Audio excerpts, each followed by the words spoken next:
back to Luke's Math.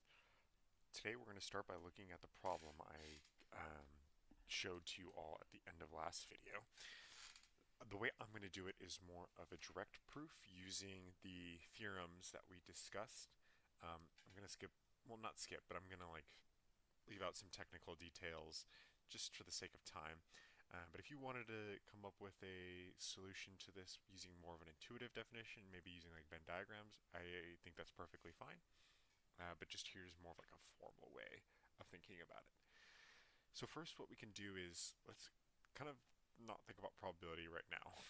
Instead, let's just interpret what this means on the inside. Let's use our knowledge of sets to get a sense of what that's equal to. So we'll start with A intersect B complement union with A complement intersect with B. Okay, and so what I'm going to do is I'm going to distribute. I'm going to distribute one of these, I'm going to distribute this individual thing into both of those, and then distribute this into both of those. Just to take it like step by step, really. And that works with set operations. So what we'll end up with is A, taking this first A, right? Maybe I can highlight, just show where it's coming from. But this A, ooh, too long, comes there, right? So it's going to be A union with A prime intersect B, okay? And then we'll get, now we're going to do the B complement. So we'll have this B complement. And so it'll be now, this should be intersect because there's an intersect right here, intersect right there. So now we'll be intersecting with B complement union with the whole thing that we're distributing to. And I'm going to run out of room. So we'll say union with A complement intersect B. Okay. So let's keep going with this now. Oh, this B complement is equivalent to that one. Let's keep going with this. Now we can look at them individually. So I kind of want to distribute these now one step further into that. So we're doing the full distributing process. I'm just taking it step by step. So when we distribute those, we're going to get, well, we're going to get A union with A complement. So if we're doing A union with not A, that means it's either A or it's not A. What does that mean? That means it's the whole sample space, right? So A union with A complement is just equal to the sample space. And then we're going to be intersecting with A or B. Distribute that A to the B. Okay, same thing for this one. We're going to get B complement union with A complement. So we'll say A complement union B complement, change the order, make it alphabetical. And then the next one we'll have is that B complement union with B. And what we just showed just last time, if you do the event union with its complement, that should just be the sample space. So this is intersect the sample space. Okay. Let's clean this up a little bit. If we're going to intersect anything with the sample space, though, we could maybe, I guess this maybe might require more formal proving, but because the intersection with an event and the sample space, well, the event is completely contained within the sample space, right? So the intersection of those sets should just be the set itself, right, within the space. So the sample space intersect with A union B is just going to be A union B, okay, because it's within the sample space. And then we're going to intersect that, again, same thing, A complement with the union of B complement is in the sample space, so when it intersects with S, we just get itself. Last thing I'm going to do is I'm going to make this, use De Morgan's law to change this into its complement. And now I'm pretty happy with how these sets have turned out. So when we use De Morgan's law, it's still the same thing, not for the first one. We get A union B, intersect, now we apply De Morgan's law, and it'll be A intersect B complement. Factor out the complement symbol, kind of. That's how you can think about it. And we'll get that. Okay, so we made it a little bit easier on ourselves. Okay, so now let's take that and find the probability of it. We've broken down the set into something more manageable, but we're still trying to find the probability. So we're looking at the probability of A union B intersect A intersect B complement. Okay, and this is where our theorems are going to come into play. A lot of what we were just using before is set properties. So from here, well, we have the and we don't really know how to deal with that quite yet, except for the one theorem that we talked about last time, where if we have the probability of A union B, that was equal to the probability of A plus probability B, and then minus A intersect B, right? Okay, that's horrible writing. But that's the only place it comes up in our theorems, right? So we're going to use that, actually. And we can rearrange it to say probability of A union B plus probability of A intersect B complement. Sorry, probability of A and B complement. And then minus the same thing, but just with the union instead of intersection. So we'll get the probability of A union B, or the probability of A and B complement. Now, I think we spent a lot of time on this problem already, so I kind of want to go a little bit faster. This right here, think about this intuitively. We can distribute it again and show that this is actually equal to the sample space. But for now, think about it intuitively. It's saying A or B, or just not A and B. So if it's not A and B, we can get A and B, though, from the A union B. So this right here is really just equal to the whole sample space. And again, distribute that to convince yourself if you need to. But so if that's the whole sample space, we're saying the probability of S, which is just equal to 1. So we'll get the probability of A union B plus the probability of A intersect B complement minus 1. And then that left part of the equation really reminds me of the complement rule. So let's make it look more like that. So we'll get the probability of A union B, and if we factor out a negative, then this is really just 1 minus the probability of A intersect B complement. And there's right there where the complement rule really comes. So it'll be the probability of A union B minus the probability of A intersect B. Okay. And then we're almost there, right? The probability of A union B, what is that? We know by the theorem. This is the probability of A plus the probability of B minus the probability of A intersects B, and then we have the leftover probability of A intersects B. And so that makes 2 of them. And so that's it. That's our solution. There we go. Okay, let's get started with what we have to discuss today. We're going to be talking about conditional probability. So what is conditional probability? That's a good place to start. Let's do the definition. Starting with our definition for conditional probability. So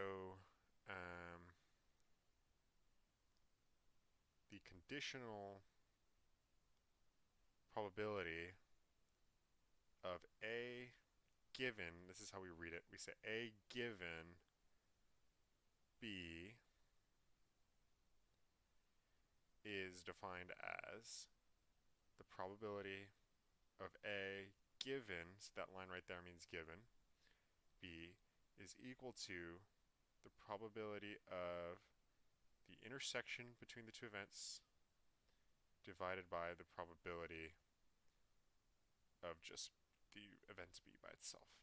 And then obviously we need event B, the probability of it, to be non-zero, because otherwise if it's 0, we're dividing by 0, which is a problem. Okay, so this is our definition. There's a few properties to discuss, and these are just kind of here to show us that we are dealing with a probability function.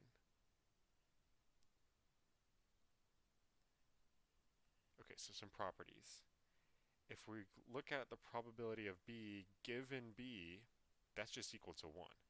And that makes sense, right? We're saying, what is the probability that B happens given that B's already happened? Yeah, that should just be 1, right? Because it's already happened. Okay, let's keep going. So the next property, for event A,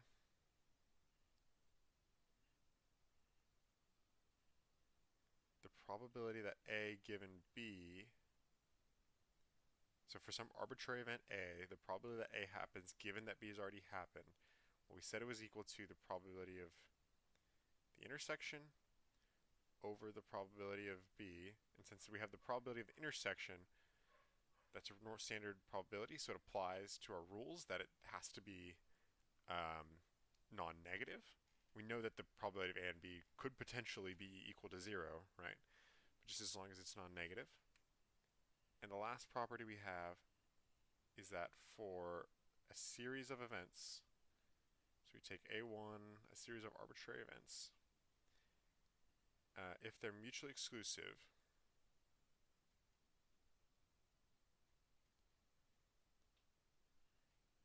then the probability of the union of all those of A events, given that B has happened, is equal to the sum of the probability of all those A events given B. Okay, and this should look familiar to you, these properties, because these were the definition for a probability function. So it's nice. We know that conditional probability meets the criteria for a probability function. Okay, we got our first theorem. This one's relatively simple, actually. This is the multiplication rule.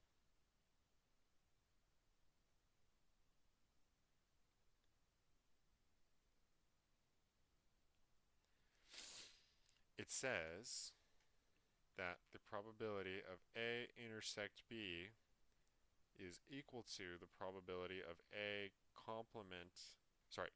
given B times the probability of B. But we can change the order of an intersection, right? A intersect B is commutative. A intersect B is the same as B intersect A. So this is also the same thing as saying B given A times the probability of A. And so before we didn't really have a strong definition for the probability of an intersection. Now we do, given conditional probability. Okay, and this is just follows from multiplying over the probability of B in our conditional probability definition. Okay, now I think would be a good opportunity to go over an example. So we're going to look at two events, B being that it's cloudy outside, and A being that it's raining. Okay, so if the probability of A, so the probability that's raining, given that it's cloudy, is 3/10, and the probability that it's cloudy outside is 1/3, what is the probability of both occurring? So the probability of A intersect B. Well, we'll use our definition. Actually, we're going to use the multiplication rule.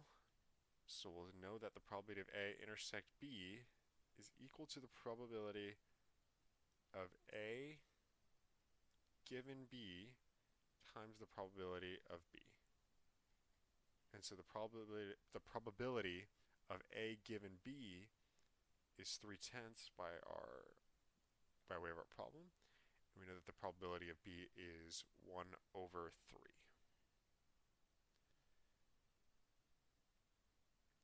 So finally, our answer is the product between those two fractions, So the answer is 3 over 30 or 1 over 10.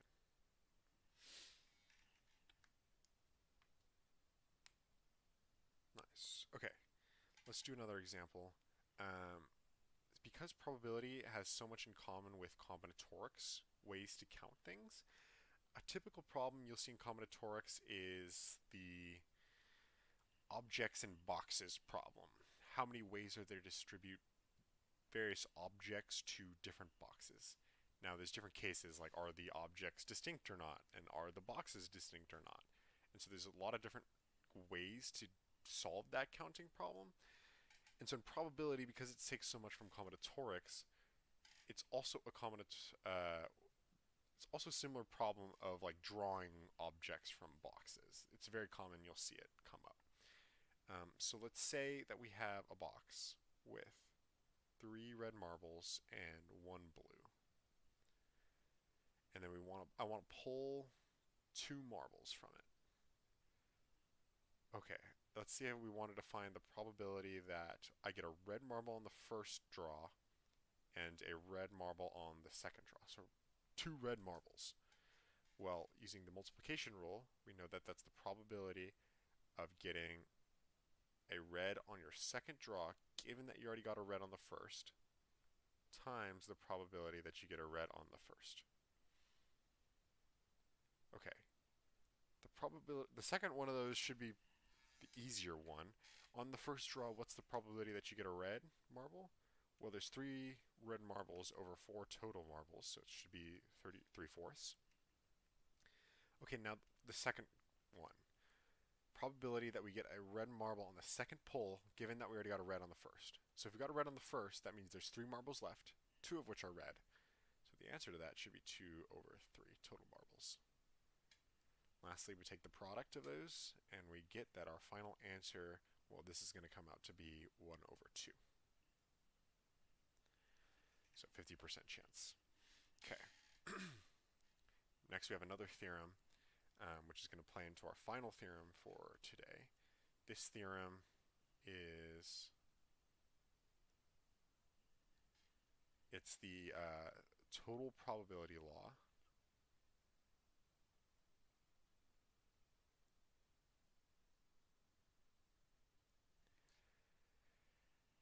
Okay, so if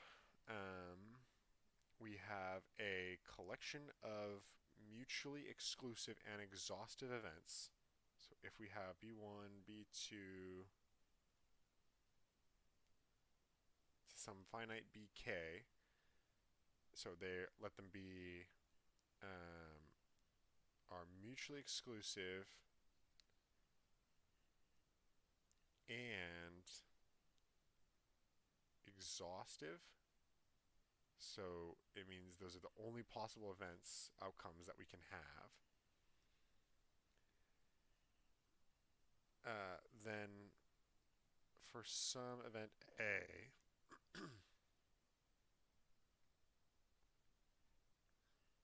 the probability that A happens is equal to the sum. That's not a good K. Is equal to the sum of the probability of all those B events times the probability of A given each of those B events. Okay, that looks a little bit odd, but it comes from our definition and our multiplication rule, right? So what this is coming from is we can really replace this with the probability of just A intersect BI, right? And so now you see where this follows from. But how does this work? Well, and why does this work? Well, here's a little visualization maybe to help with understanding why this works. So we know that the probability, well, we're going to get, we have conditional probability, right? So we're saying, okay, A, given that BI has already happened. So what are the possible BIs? So it's either, like, we'll just draw like 3. But given our B event has already happened, We want to see the probability that A has happened.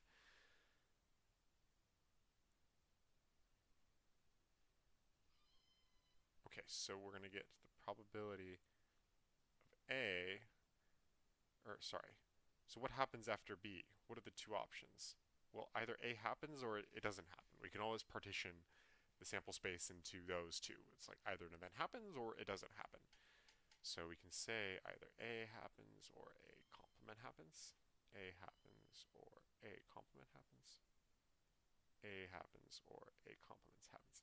And because the B events are exhaustive and they make up this whole sample space,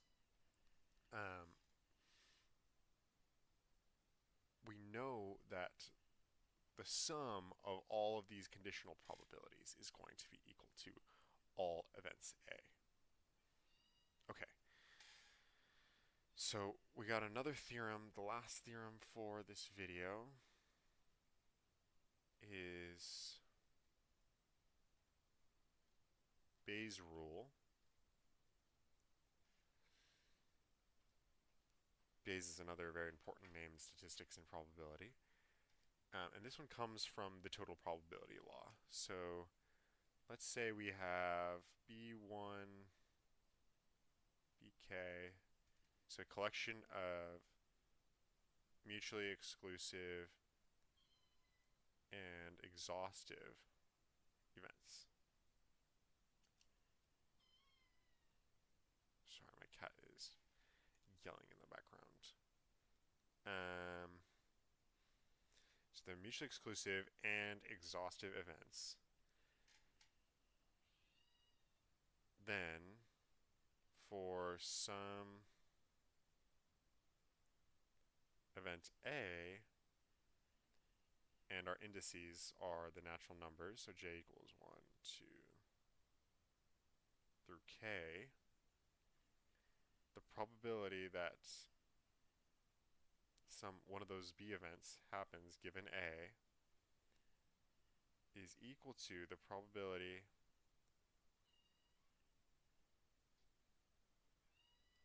of that B event happening times the probability of A given that B event happened over the sum of the probability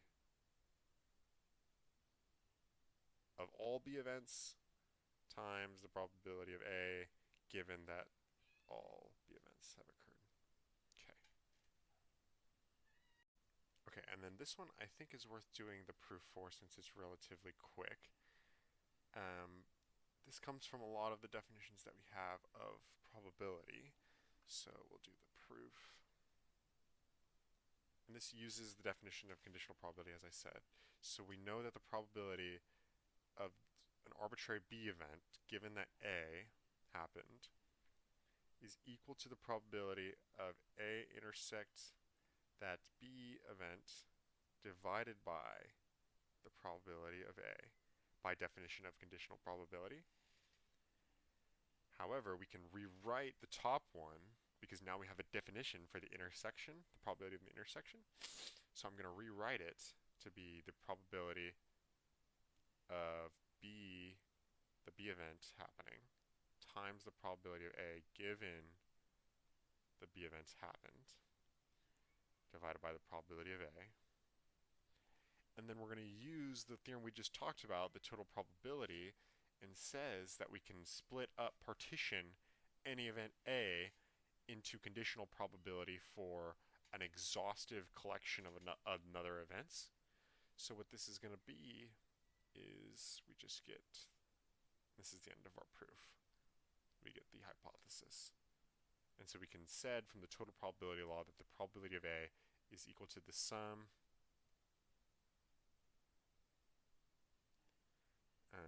of the probability of B and all B's in our index times the probability of A given all B's in our index.